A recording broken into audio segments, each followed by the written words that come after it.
In the last class, we deliberated in detail the discussion on why is it relatively easier to be objective to grief than moments of joy. At the concluding portion of the discussion, we gave a question. The question we asked was, when is it that the fruits of action either motivate you or demotivate you? When is it that the fruits of action either motivate or demotivate?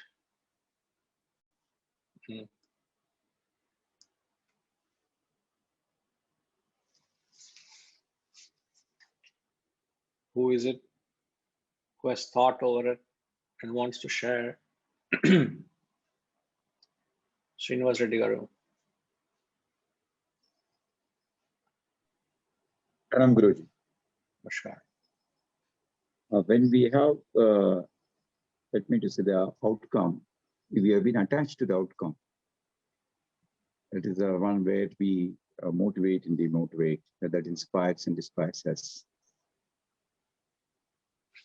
When one is attached to the outcome or the fruits of action, you say the fruits either motivate or demotivate. You're right. Yes.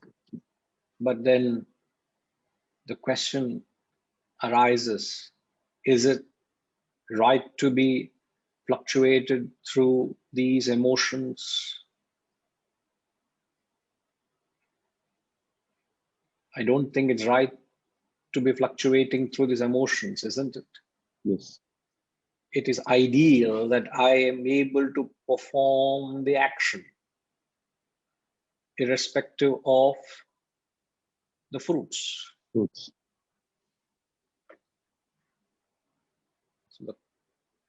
So you must also give us a solution. If you say it is attachment, don't just say, therefore you have to be detached to the fruit, sir. It can't be as simple a solution like that, I'm saying. So you can't say I've given the answer by saying attachment is the cause, detachment is the answer. I don't think it suffices. Yes, Guruji, can I just share my example? I mean, to say experience in this. Yes, please. Going through the current pandemic situation where we are going through, we as in a society here, I consciously thought everybody is striving for oxygen. The need of oxygen is becoming in a more than the medicine. The situation is really alarming with respect to the oxygen requirements. Then I said, in the factory, I have about unused oxygen cylinders of more than 4 to 5. Because of the factory is not in operation, because of the oxygens are not available for the industrial use.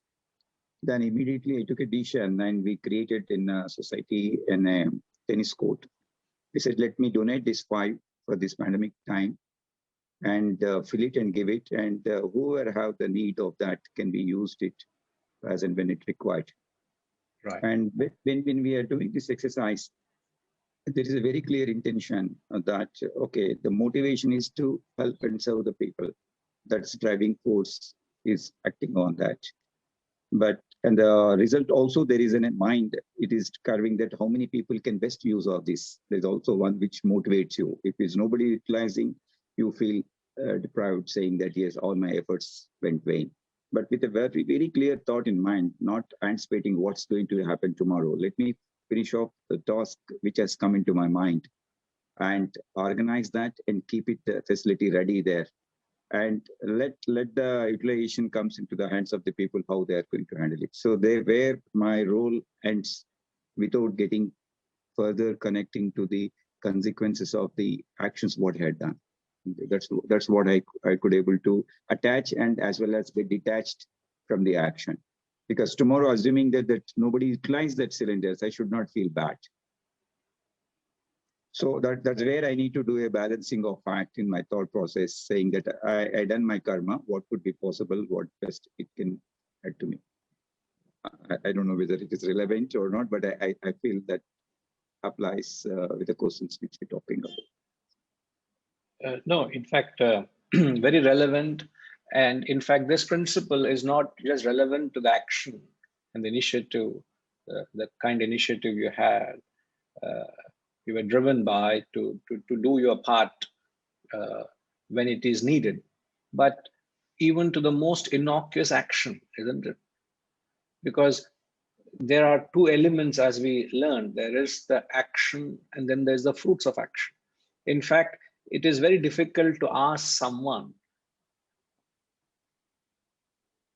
or tell someone that you continue to act without a fruit in mind, because many a time it's the fruit that drives people into action, isn't it? Yes, that inspires. Yeah, but here we are saying how to carry on action without bringing the fruit into the equation. So there is a clear shift from the fruit to the action,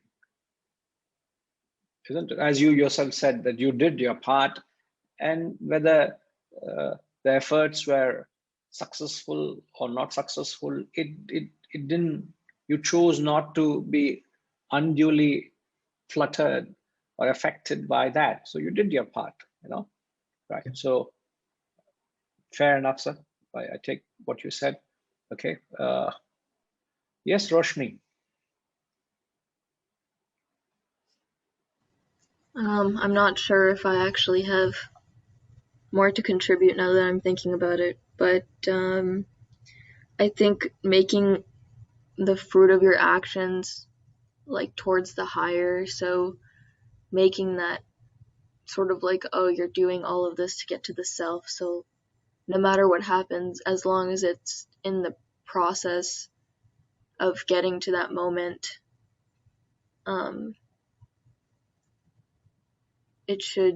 that should be what drives you. If you're gonna focus on a fruit, at least for now, it should be that. So what are you suggesting, Roshni? I'm sorry, just to understand. No, just to understand you clearly. I heard you, but just want to clearly get what you're trying to advise.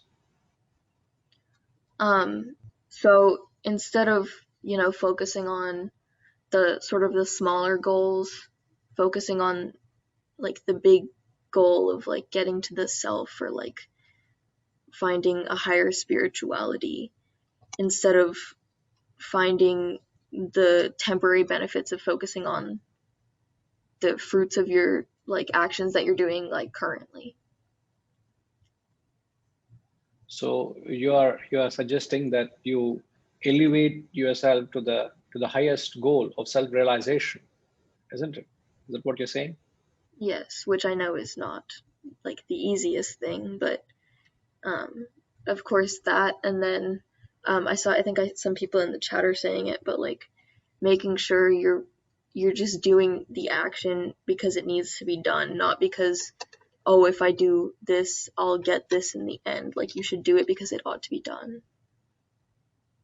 Yeah. So as you yourself rightly said, it's very difficult to attune one's action to the ultimate goal of self-realization. It's very, very difficult because it's the absolute goal. But at every stage, how can one carry on the action immaterial of the consequences? Like a sportsman is going to play to win the match, to win the tournament. How can you tell him that you got to focus on the moment, at that moment? Don't worry what's going to happen, the consequence of that match itself. Forget the tournament. You can't say, think of self-realization and play the game. You'll say, what are you talking? You've gone nuts. Right. So here we are trying to draw a connect to the principle how to perform action, renouncing the fruits of action. How do we do that? So it needs to resonate with any course of action, any action, right? So therefore, the question is, when is it that the fruits of action either motivate you or demotivate you? Which rightly said that when you are attached or is there an anxiety to the fruit of action, the fruit of action seems to constantly influence your ability to act. So when the fruit comes in your favor, there seems to be an undue excitement. When the fruit doesn't come to your anticipation, it dampens your spirit or your enthusiasm to act, isn't it? And such actions are actually impoverished actions. It doesn't bring the optimum out of you. And those actions fall under what category?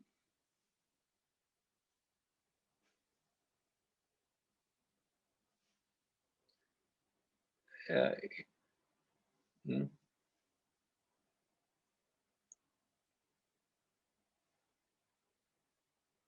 I'm just trying to help you all gain a certain clarity between the different types of actions. In fact, Lakshmi Ma earlier said you must shift your focus from selfish to unselfish to selfless.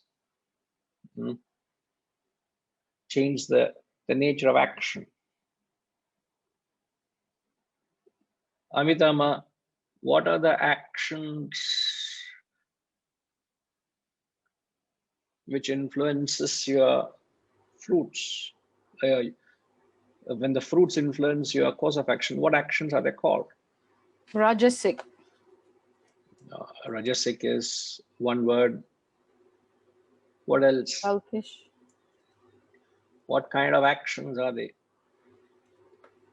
Self-motivated to just advance your personal and individual ambitions and aspirations. Again, you are explaining in your own words Rajasic, but the actions which seek the fruits are actions driven on the mind, are operated on the mind, and mind operates on desires, expectations, fruits, likes and dislikes. This is the tendency of the mind. This is the very nature of the mind, is that which operates on desires, expectations, fruits. It constantly longs for something. So in anything it does, it seems to have an axe to grind, and that's the very nature of the mind. The mind has that tendency. So when you operate on the mind, there are the fruits that either inspire you, or when the fruits meet your end, you are excited. When the fruits don't meet your end, you are dejected. Such actions, in fact, the corporate world, they use this principle to extract work from its workforce. And what is that term that is used in the corporate world to extract work?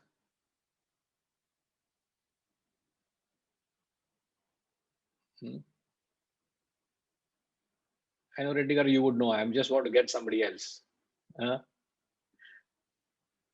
Who can I ask? Harish, do you know the term used in the corporate world? Hariom Guruji. I don't know. Please refrain from using the chat box. I've told you all, otherwise we will disable that facility. You use it sparingly to the extent where you can concentrate. It should not give away the answers, nor should it distract everybody else. I've been constantly saying, but there seems to be a continuous flow of lecture along with my along with the class, there's another flow of thought keeps happening in the chat. It is difficult for me to concentrate. It is difficult for everybody to concentrate. Please refrain from posting so that you are a part of it, unless you have anything essential to say, it gets difficult for me to actually read what you're saying, I know it is difficult, but we should try to keep certain as minimal as possible so that we can take whatever that's comments are. It's impossible for me to focus. I think already by now there are around over 100 comments. I would know what was said, whether something could have been asked, very important, something could be repeated, I wouldn't know. And I wouldn't want to miss it, more to give the due credit to all what you're saying. Okay. So the term I was asking Harish, used in the industry, corporate industry, to get or extract work from those who lack a certain, I don't want to use dash, they lack the dash to work. What's that word?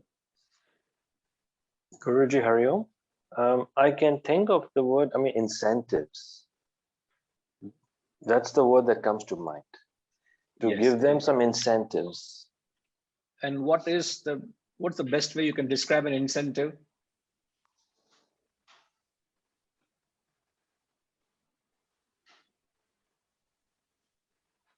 To give them a living through salary and financial rewards.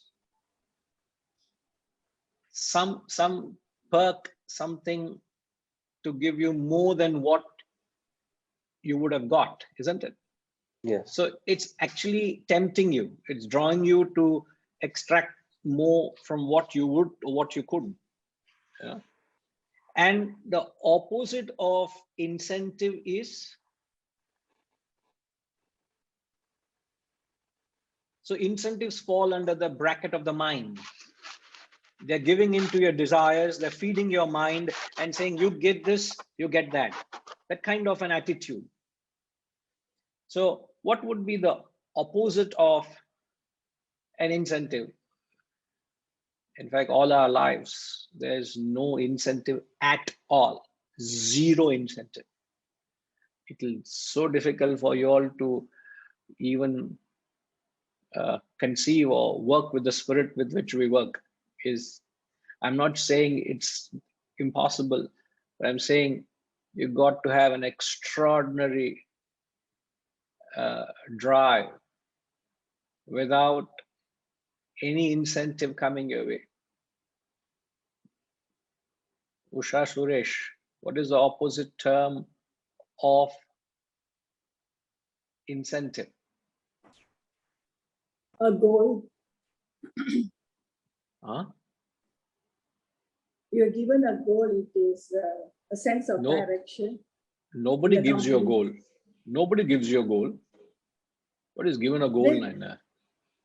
In the sense, the company says that this is the goal you have to achieve. So there is no incentives. No, they are given goals, they are given targets, but then they are not performing. Then what do? They throw all these incentives to get work out of them. But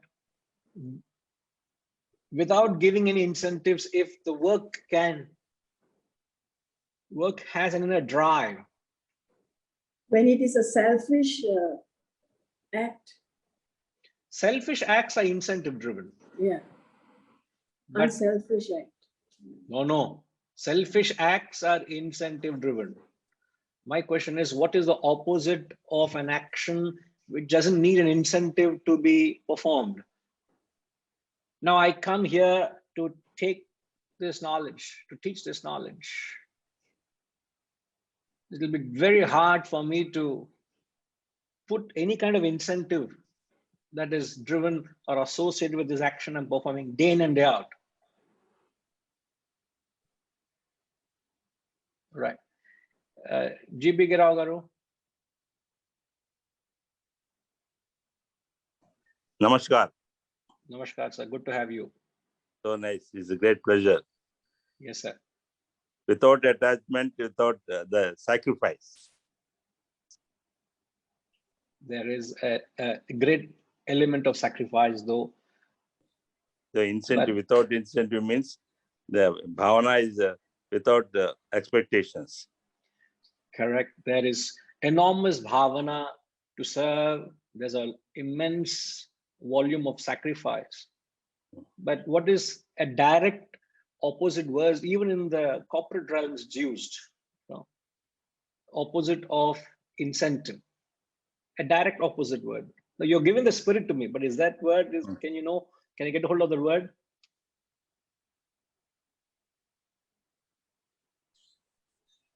Exactly opposite to incentive. Just giving a job and doing it. That is the meaning of incentive. All right. No, I know you're lost for Right. words, but you conveyed the spirit. You conveyed the spirit. Okay. All right. Good, sir. Keshav Reddy garu.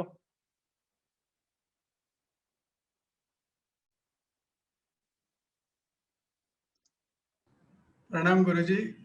Yes, I sir. consider it as swadharma or your responsibility to do certain job. Swadharma or responsibility. Right. You're right. It is your dharma. It is your duty. But it is not the. Again, you're giving me the spirit, but not the direct word which conveys what I'm looking at. Yes. Siddharamanji. Hari Om Guruji. See, it's a punishment. Huh? Incentive, see, you don't perform, you are punished. Okay. Because there are punishments are there. You are given a target, you get bonus, or some money is withdrawn from you.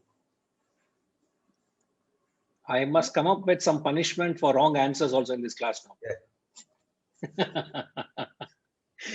Sir, the question we are seeking is, what is opposite of being incentivized to act? As we said, incentive-driven actions are selfish actions. And obviously, for an unselfish action, as J.B.K. Rao Garu said, that there is a spirit of sacrifice. There is no clear personal gain associated. So there's an action that has a certain drive. So there's no question of punishment here. It's a question of a certain Selfless. Selfless again, as Roshni said, selfless again becomes perhaps for the highest goal of self-realization, you know. All right, okay. Looks like this search for that word is going to continue. Maybe RPG will end that. There's a certain anxiety that's building up, RPG, in me. I'm not able to control. Please calm my mind. I think I'll help you. The term is initiative. Term is? There is the direct, often chosen word which conveys the opposite of incentive is an initiative to work. And what does the term initiation convey? From my perspective, you know, it grew up in American corporate life with highly incentivized, right? But initiative is that which comes from within you to get something accomplished without, it doesn't matter whether the clouds are out there, the sun is out there, or you're getting paid at the end of it, or you're even getting your salary. You just do what you have to do. So that capacity to act irrespective of any personal gain. And where do you get the drive, the initiation to work? What is it that drives you? I presume it's something, it's an intellectual exercise, right? So it's the intellect that says, this is, I'm going to do this because I have to do it. Yes, it is the realm of the intellect. As I've said, driven by the fruits is the mind. But if you're not interested in the fruits of action, but if you're interested in your labor, if you're interested only in your accent is on work, it is intellect. But what is it that drives you to act?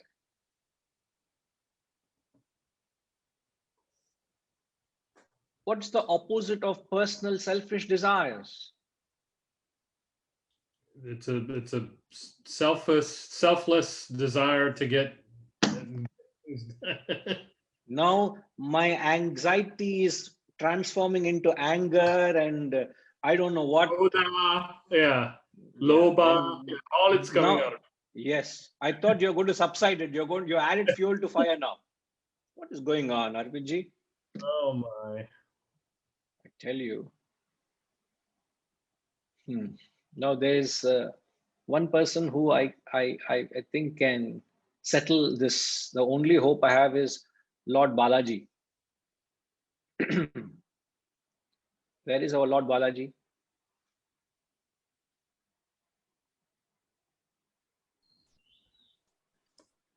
Namaskaram, namaskaram, sir. Why did you forget to add the word Lord before that? Don't know, sir. No, I know. You want us to address you that way. No, you will not announce yourself to the world that way. No, sir. It's actually addressed in the end of my name, sir. It's not beginning, sir. Yeah. Oh, sir, Lordship, solunga, sir. I don't know. I just know. For those of you, I'm sure none of you have seen our Lordship. Our Lordship is Lordship. He doesn't need an introduction. You know? Oh my God. He There's is too much of introduction. He's the Balaji from Malaysia. And look at it. Look at it. Can you just little more rise, sir? A few inches, can you rise? Or put your camera a little low. Look at the t-shirt also. Raise yourself by yourself. Look at the lordships. My God, different levels, sir. So can you please raise our level, sir? What is it? No, there's too much. I'm just sorry to just come in almost 10, 15 minutes. Yeah. And disturb the whole class. Yes, I just want to be a witness, sir. We just want to witness the whole class, sir. Witness, Ninga. Okay, Tell sir, me, what is it that initiates the action? Initiate the action. I think the backtrack. I think you're talking about the certain term in the corporate world. Is it carrot and stick, right? You're looking at carrot and stick is the incentives. Yeah. But as we said, incentive-driven actions are self-centered, selfish, fruits, expectations. So to get for final clarity, the opposite of selfish actions are, I wonder, why are you all taking so long to selfish action. Opposite of selfish actions?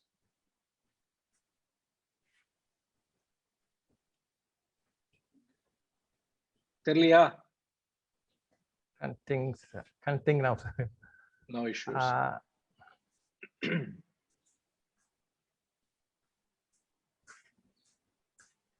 Okay, no problem, sir. Lakshma?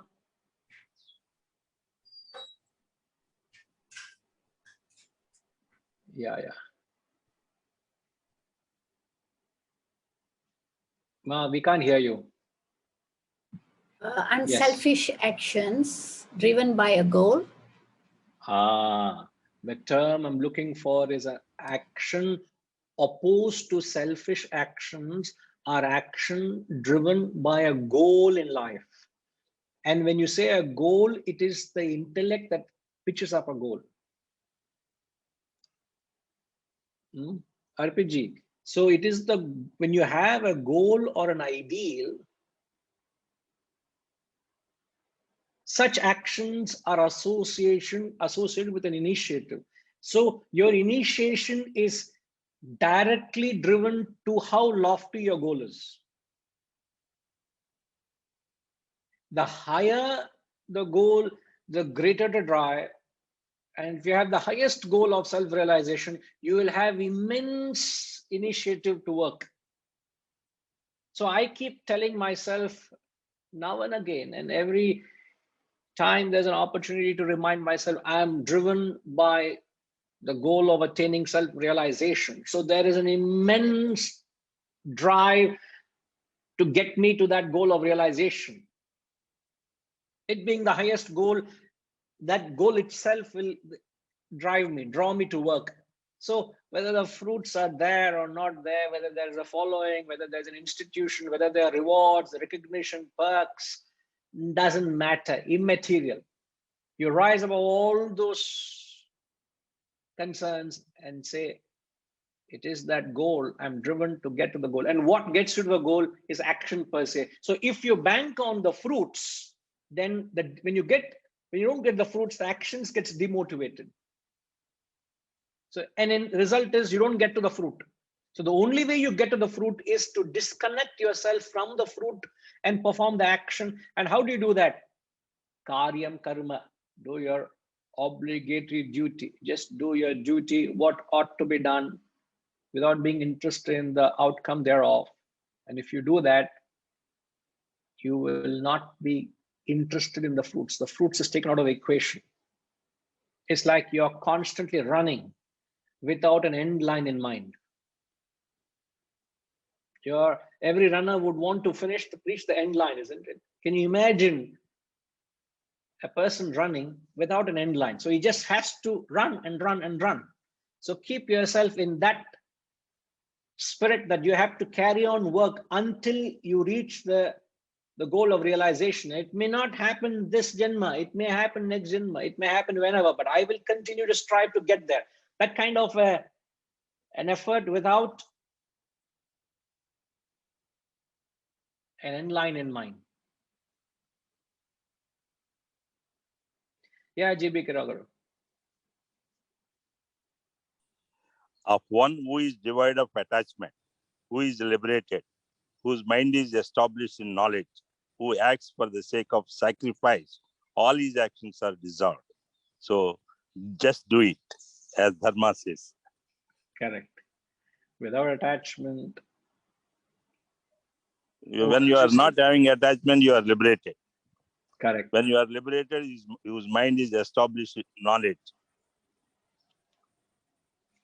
Of one who is devoid of attachment, who is liberated, whose mind is established in knowledge, who acts for the sake of sacrifice. For Correct. the sake of sacrifice. All his actions are dissolved, neither punya nor papa. Absolutely. You're right. Very right, sir. In fact, you have summed up the gist of all what we are trying to say. So continue to produce without being interested in the produce. Just carry on acting. That's the spirit with which Karma Yogi functions. Karma Yogi functions is the spirit of continuous action. So I hope you got clarity there. Lakshmima, there's something? Yes, please.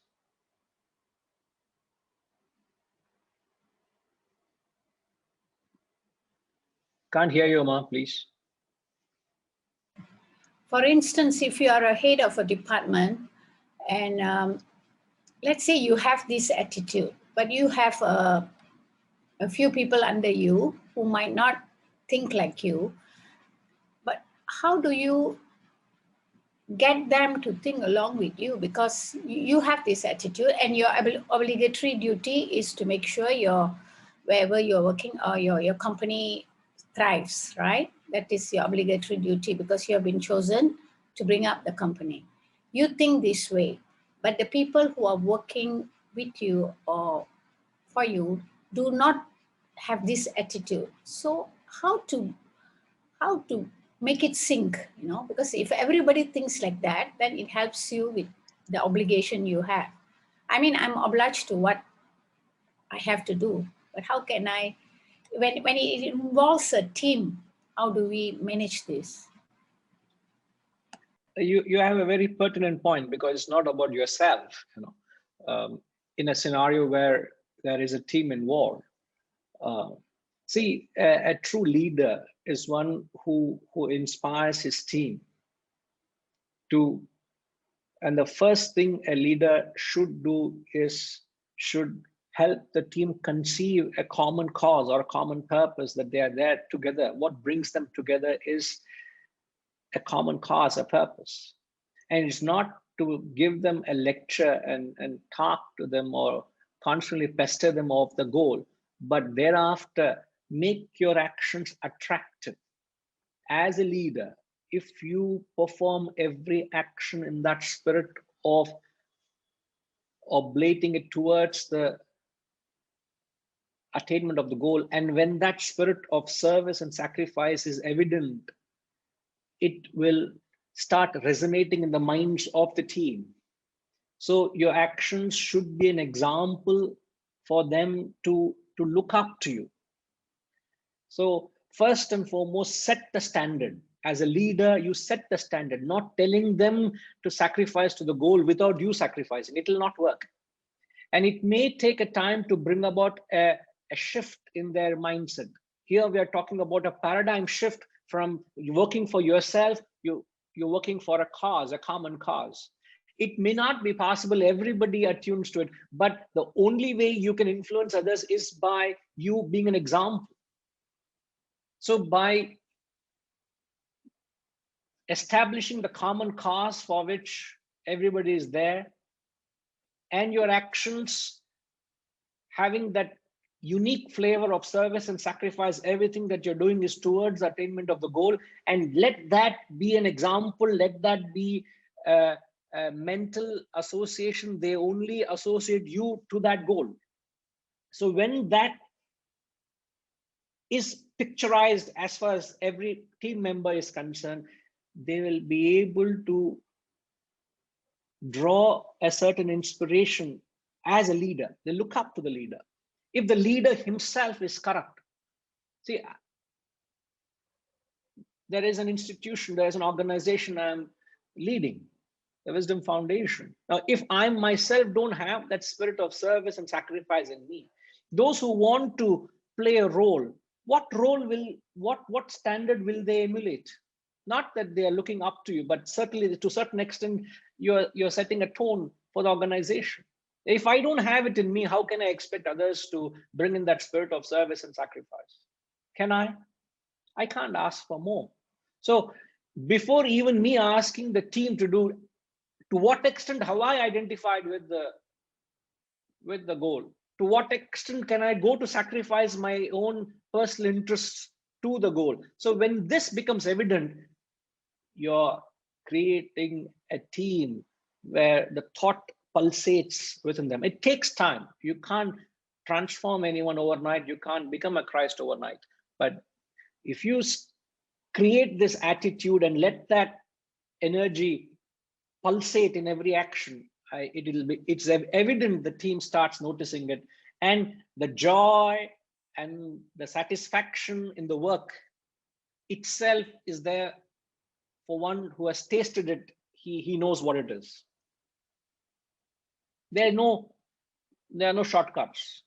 There are no shortcuts. You have to go by the time-tested truths, which is to live it by yourself and be an example and motivate them, and constantly be a beacon of light of inspiration to them. So a leader himself becomes the goal. Remember this. A leader doesn't point towards the goal. With the leader's identification, he becomes the goal. So they're able to inspire he is able to inspire the team because of his attunement. As the law of attachment comes in here, as you think, so you become. Because of your constant attachment and identification of the goal, you very much become the very definition of the goal to the entire team. And you should become such a personality that you influence their thoughts and others' actions.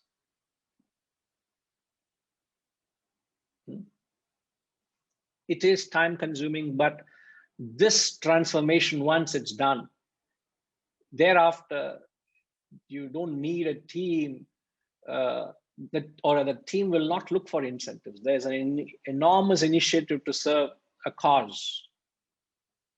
and then you keep raising the bar. The very goal itself is raised higher and higher. You go higher. But it begins with the leader, not the team. It begins with you, and then comes the team. I can't tell the team to think of an ideal when I myself not thinking of an ideal. It's too much to expect. It will not work. Your action should speak far more than your words. Remember, the takeaway from the answer is the leader himself or herself is the goal. That's the key to that answer, the question. When the leader himself or herself becomes the goal, then you will stand out. You will be noticed. And your sheer aura will influence others. There's no other way. Okay. Hariji, sorry, you've been wanting to share something.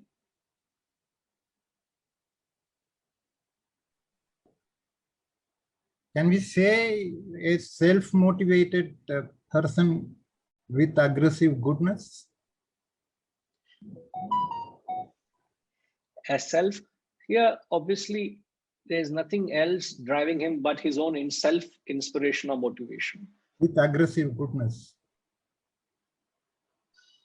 Now, you're bringing in another term which we have not used, but yeah, aggressive goodness, aggressive here means the intellect.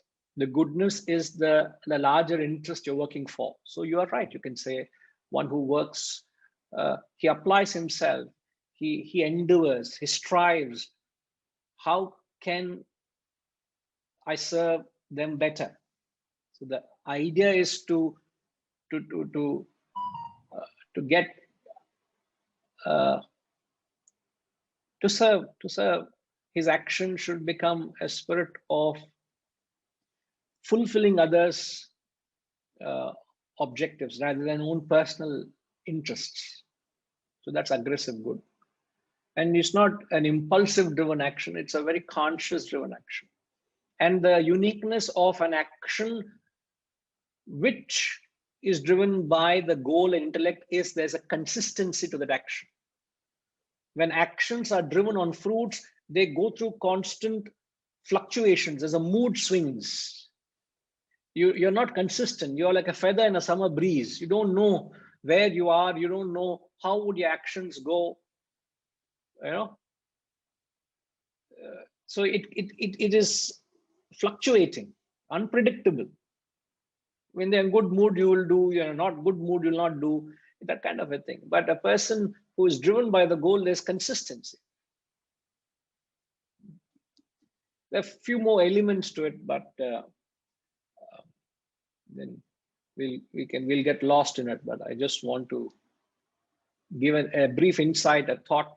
Perhaps you all can expand. Okay. Yes, Usha, continue, ma, please. I have to. Yes. Namaste, Guruji. From what you have explained just now, how do we apply this in case of personal relationships, within a family or within your near and dear, with your near and dear? How do you apply this kind of principle? The same principle. You do your dharma. You as a wife, you are as a mother, you as a daughter, you as a sibling. Whatever dharma you have, duty you perform without any axe to grind. Why do you have to have a motive? Why do you have to have something you want to get out of that relationship? Now, there is a guru-shishya relationship with you and me. Now, I should uphold my dharma of teaching this knowledge without any axe to grind. I don't want to expect anything from you. Even I should not expect that you should serve the cause. Don't satisfy my personal interest. You don't have to serve me, but I can't even expect and say, why don't you serve the foundation or the cause or the knowledge? Even that is an expectation. So I uphold my dharma of doing my duty. Now, whether you are upholding your dharma of being a student, what is your student dharma? So if you fulfill or not, irrespective of whether you are upholding your student dharma, my job is to come prompt on every Saturday at 6:30 a.m. IST to teach this knowledge. I do it without any expectation. So if you're able to bring that spirit into the relationship, you do what has to be done. But why are you doing it? Because it's your dharma. So if you don't do your dharma, you are incurring sin. So just do your dharma.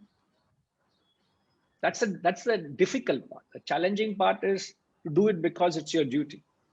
We all say the word duty, but it is far from it. Isn't it? Yes. So bring in the same principle. The principle is I have to do because it's my dharma, duty. Okay. If there is anything that is that taints that action, you got to remove that stain. Yeah. Okay. Dismiss it. You're not doing it for your emotional satisfaction. You're not doing because it is my family. You're doing it because it's your dharma. You have a role to play as a mother, as a wife, as a sister, as a daughter, as a mother-in-law, whatever it is. You just play your role. That's all. Okay. Okay. Right. Thank you. Yes, ma'am. Yes. Yes, Harish. Hariom Guruji. Yes. I have two questions. This first question is just going to Ms. Usha's question about how to apply this to the family. Guruji, yeah, I totally understand when you say that we have no axe to grind and it should be known as a dharma. And Guruji, when you gave an example that you will log on, I mean, you will be in teaching the class at 6:30 a.m. sharp regardless. But Guruji, don't we all have basic expectations in any relationship, Guruji? For example, if you are here at 6:30 as a guru, you would expect, I mean, I would assume you would expect us to show up on time for the class, to dress appropriately, to participate in class. There are those kind of expectations in the forum, from what I would assume. So even in a relationship with a family or friends or colleagues, isn't there that kind of a basic, kind of a common sense element of an expectation per se, Guruji? Yes and no, but then it becomes too trivial beyond a point, isn't it? Yeah, I suppose, yes. It's not, perhaps then it becomes a certain efficacy or a certain mannerisms or a certain culture, Thereafter, you come to acceptance of who each one is. Now, having known each of you for an X period of time, I know who Harish is. I know what Lakshmi is. I know what Gayatri is. I know what Sidramanji is. Or I associate a certain mannerisms, a certain culture, a personality, and what that personality brings to the equation. I accept it. I can't expect thereafter Harish to behave like Shanti. I can't expect Shanti to behave like Tinky. I can't expect Tinky to behave like Keshav Reddy Garu. Then it's a mistake. There's a certain acceptance, and thereafter beyond that there's no further expectation. And even that has to come to a certain fine tuning or a certain. It has to be fine tuned. Because the way I deal with you is not the way I deal with, let's say, Badriji is there. The way I relate with him is different to you. But yet both are students of this knowledge. Both of you are devoted. Both of you are here with genuine interest to learn. But I can't approach everyone the same way, isn't it? So I calibrate my relationship to you based on what your personality is. It's not what I expect, it's what you bring to the equation. So it's always not what I expect.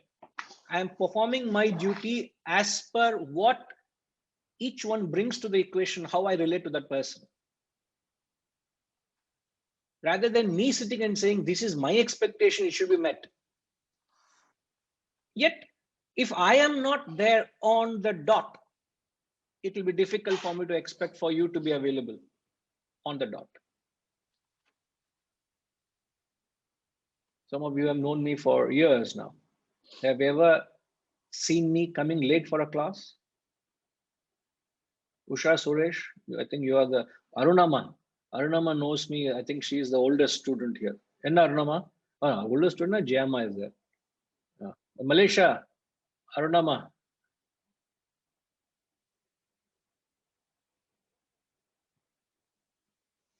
I'm not trying to impress here. I'm just trying to.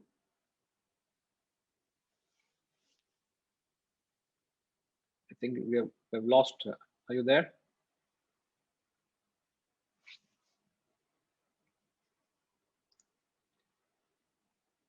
Just muted. Sorry, I couldn't talk.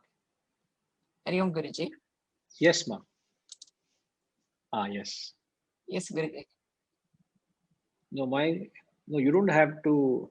You only speak the truth, huh? No, have you ever known me coming late for a class? No, Guruji. Huh? No, I think it's me who are late in coming. You're always a few minutes earlier. In fact, I had happened to give one of my classes to a graduate from the ashram who had come back from Malaysia, a Malaysian, in fact, and he wanted to take a class. I said, okay, I handed over an established class that was going on. And I handed it over to him and say, let him, he wants to also start sharing this knowledge. So I told the general student who comes out of the institution would be more than qualified to teach, but please bear with him. He will need that encouragement and opportunity. So one of these classes, he will come and take. They were very happy. And also a relatively new class, so they said we will also get adapted to him. So that's nice. After 1-2 months, I was getting calls from the main class coordinator and the class students. They were telling me that 10 minutes before the class, we keep getting calls that from the teacher that he's not coming. And then they have some kind of discussion amongst themselves and disperse. And this kept happening so often. And even when he ended up, he invariably used to be late. A time came, the students decided to close the class because the guru is not committed to teach.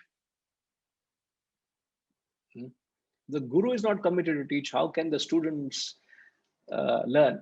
So it is important. Once you set the standard, others will follow, Harish. So I suppose your first question answered. Second question. Yes, Guruji. Second question. Guruji,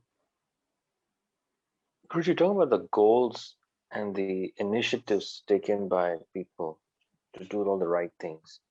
Guruji, there's an example I want to highlight that came to my attention about maybe a week ago on the news.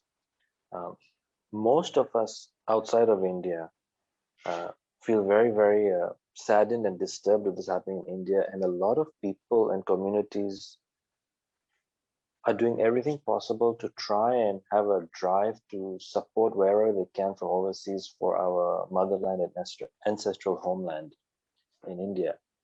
I read a news recently, Guruji, or I saw the news that people are supplying oxygens from overseas to India, supplying equipment to India to facilitate the pandemic. And it shows in the news, it came in the news recently that all these equipments and oxygen masks have been lying at the airports in India for days and days without being attended and distributed to the needy people who are in dire need of it. So whoever from overseas have taken the initiative and drive to send those goods and get a campaign for people to donate or buy and send the goods to India, it has not reached, I mean, this particular case in this news, it has not reached the recipients in need and it's been lying in the warehouses at the airport.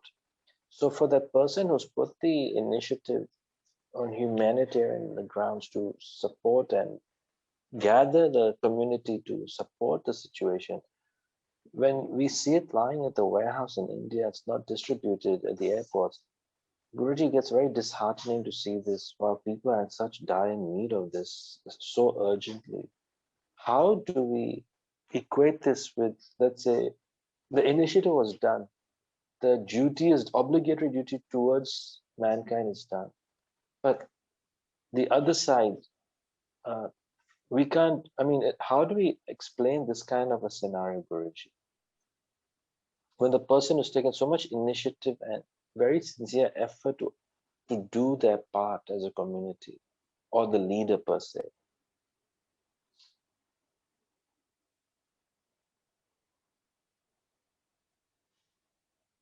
I don't see a need to glorify the action. A person, there's so much service, so much sacrifice is going on. People are unaware of it. No, Guruji, Just what I'm trying because, to, sorry. No. Just because somebody's sentiments are triggered in a foreign land because of your motherland going through certain pain, perceivable pain. There's enough pain. It goes through day in and day out, with or without COVID, with or without oxygen. What happened to those days, those moments of that love for motherland?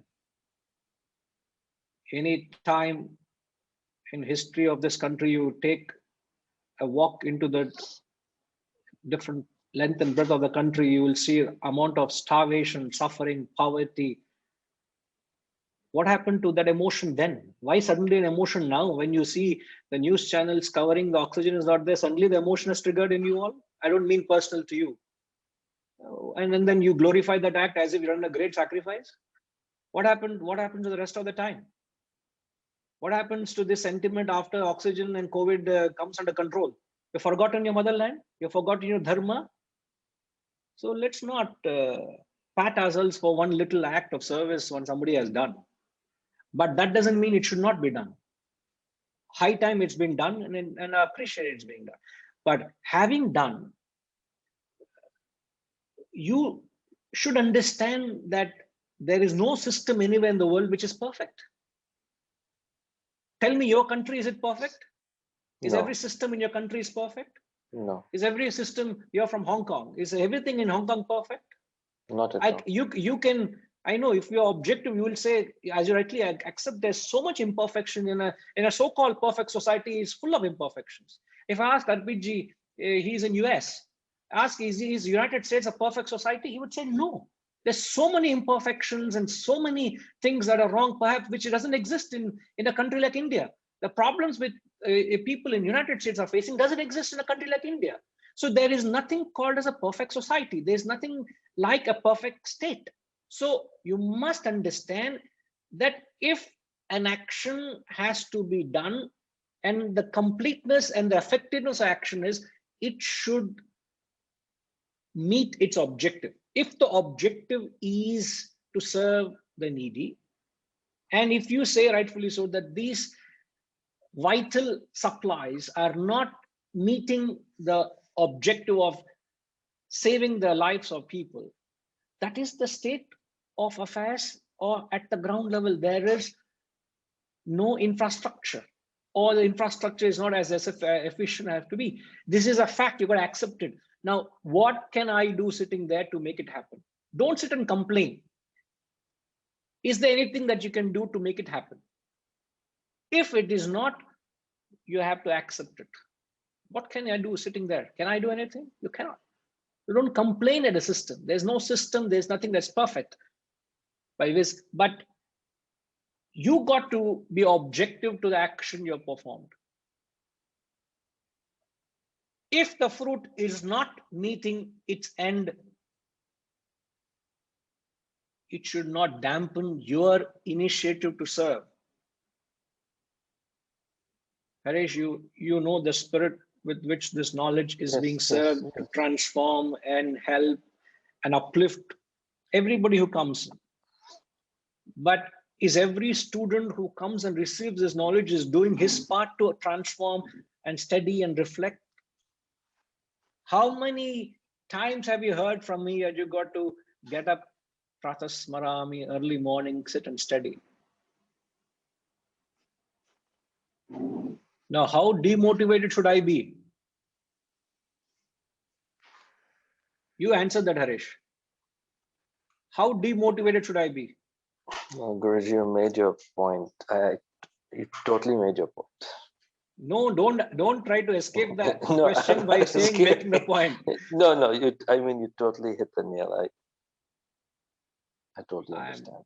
I have to speak the truth, and I will continue to speak the truth, irrespective of whether you are following it, whether you value it, whether you act on it.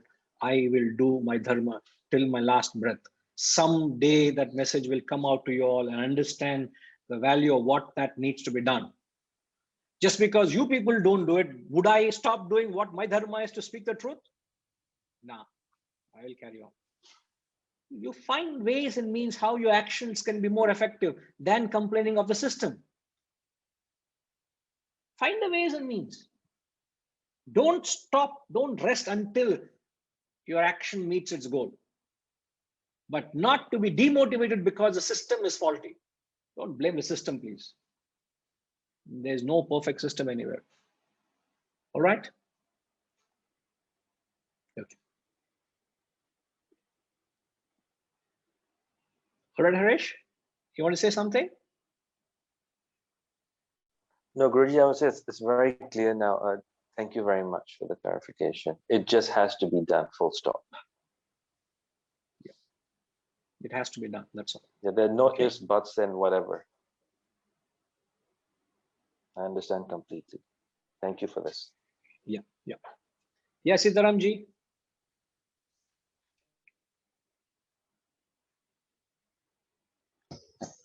In the context of what was just mentioned, we try and run a school here for the underprivileged, and the constant battle that we have is, many of the students, despite the free education and good education, they do not take as much benefit out of it as we would like them to do.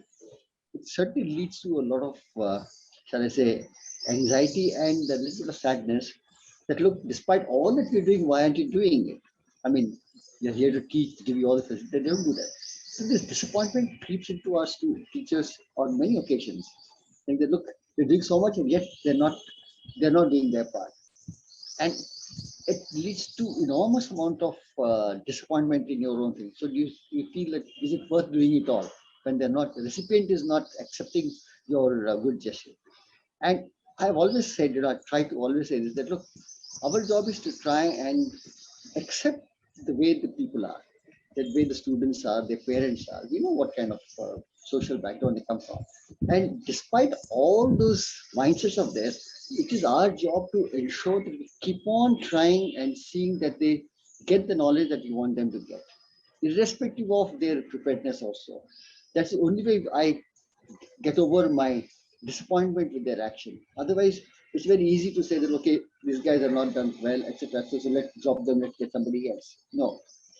We constantly say our goal should be that even these people who are not putting their best, we have to make it happen for us. That's our challenge, that's our goal, that's our higher goal. That's what I like to share. Yeah. Very important. So these, when you find these kind of examples or case studies or relevances in your lives, you'll understand the importance of carrying on without being demotivated. That's important. You do your part, and it's not necessary that you are understood 100%, isn't it? Even why are we complaining about those people who are poor, underprivileged, or coming from a strata or social state circle where trying to help? You have tried to do so much we try to do so much to our own kith and kin, our own children, our own family. Is our own family getting as much benefited? Do the value, understand the value of what you're doing? I ask myself and my child, do you understand the value of what's coming your way? I don't think. A time will come, perhaps it will dawn on to them and say they understand what's coming their way. So why are we complaining about outer circle? Our own family doesn't understand. But would I have stopped doing anything more to my child? No. I continue to do with the hope that my child will understand one day whatever is being done is done for the interest and benefit of the child. I would never complain. Sitaramji, would you ever complain?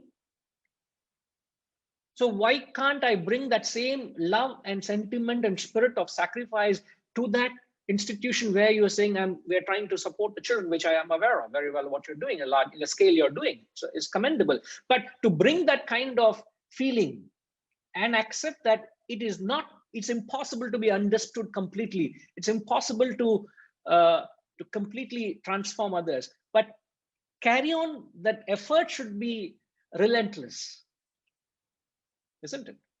And that's when action will produce desired results. But if the action itself falters because of my interest in the fruit, you will not get the fruit at all. Isn't it? Hariji, just a minute, Ji. Keshav Reddy Garu, he wants to say something, please.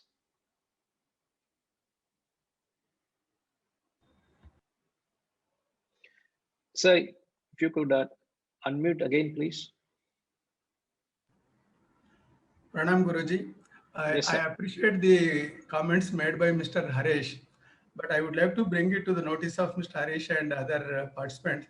There are some forces in the country, and particularly news channels and also political forces, they want to blame the government and telecast some wrong news. Just for the information. Thank you.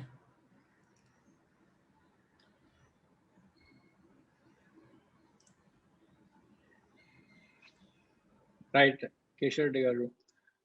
There was characters like Duryodhana under Lord Krishna's nose. When Lord Narayana was there, right with him, they were ruthless fellows like Duryodhana. So I don't think the current crop of people who are trying to do mischief are any worse than Duryodhana. So this is inevitable part and parcel of life, sir. There will be good and bad. We accept it. But appreciate your concern and clarification. Right. Yes, Hariji.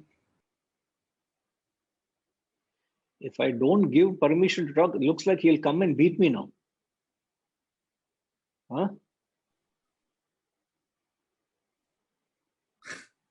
Guruji, I have a question. Is it that we will do these things only when it happens to India? If the same thing, suppose we were in a good position and in Africa or in South America, they have the same problem. Won't we have the same feeling towards them? If not, then there is an attachment towards my mother country. Because most of the people, I mean, I have stayed for a long time out of India, and the gush of patriotism comes when we are out of India. Yeah. And why? If the same thing happens to in Ethiopia or in Angola or somewhere in Argentina, am I not responsible towards them? Why only to India? Sir, you are asking question to a wrong person, right question, wrong person. I didn't ask that as a question. I have to beg you, please don't put me in this pressure. I have no answer for that. No, RPG, please help me. What is this? I am being bombarded today. What is going on? No. I didn't. I was only. I am being pulverized today. No. I only wanted to bring the term attachment. I am attached. There is some negative connotation. If it happened to India, so I will do it. If it happens to Africa, then I will think whether I have to do it or not. Hariji, in Vedantic studies, we have this concept of the human being classified into different categories based on their circle of identification. Remember the concept of a mineral man, a vegetable man, an animal man, a human man, and a god man. So a mineral man is only thinking about himself, a vegetable man only of his family, an animal man perhaps of his immediate community or his society. A human man thinks of entire nation or humanity. A god man thinks of entire living beings. So the circle of identification spreads when you evolve spiritually. So we can't complain. Why only to your motherland? Why not? Because they are not at that level. I asked my clarification to Harish, what happens when COVID dies? What happens to your identification to your motherland? It's not only in crisis you think of it. When there's nothing wrong, you forget it.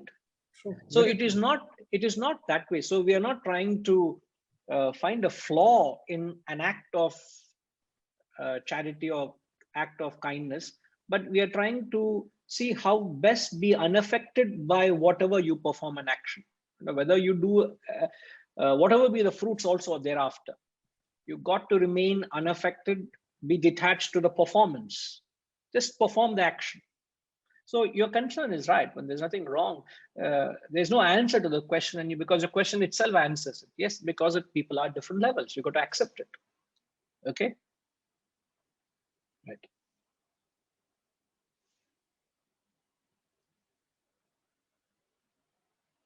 I had Keno Upanishad in front of me, but I don't know what's happening to the Keno Upanishad. I don't know.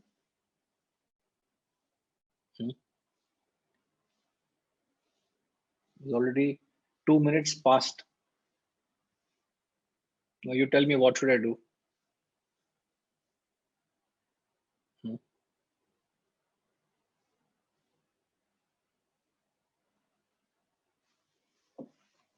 We only have to. Yes, Amitama. Okay, I'm getting some help. So I think this is the true value of the scriptures, that it is being made applicable in our day-to-day, experiences. Yeah. Thank you. That's what I wanted to share. Yeah. No, there's absolutely. I don't repent at all. We are doing very much justice to the efforts, but when we come back, perhaps we'll plunge directly into the text. Okay. I was very concerned of giving Dr. Ravi the access to speak. I know you raised your arm, Dr. Ravi. I know you are driving now. It looks like you have reached your hospital. Now at least you can. Yeah. At that point, I was driving. I just reached my hospital. Answering to Hari's question and answer, end of that, you mentioned that does it affect you, or how much it hurts you when anyone can raise the hand and say, are they getting up at 4 o'clock and doing their prayers and studies and everything, to which many of them will do. I honestly wanted to say, during the retreat, the 2 days of the year, I get up at 4 o'clock with you. I just wanted to say that. See, you have the guts to answer. Harish didn't even have he evaded my question. What, Harish? Guruji. I must say, Dr. Ravi, very dear student, we have great love and affection, and he ensures that I am his room partner in the retreats. We usually end up going a few days before, and he wants to be only with me. So I know that he gets up only those 2 days in a year. Rest of the time, and he has known me for over 10 years. So how not to be demotivated? This is a perfect example, Dr. Ravi. Thank you very much. Harish?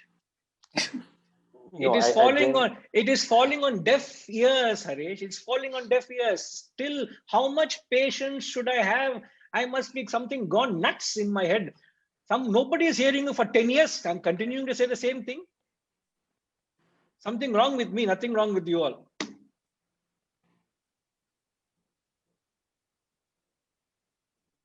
Sorry, Harish, you have to be.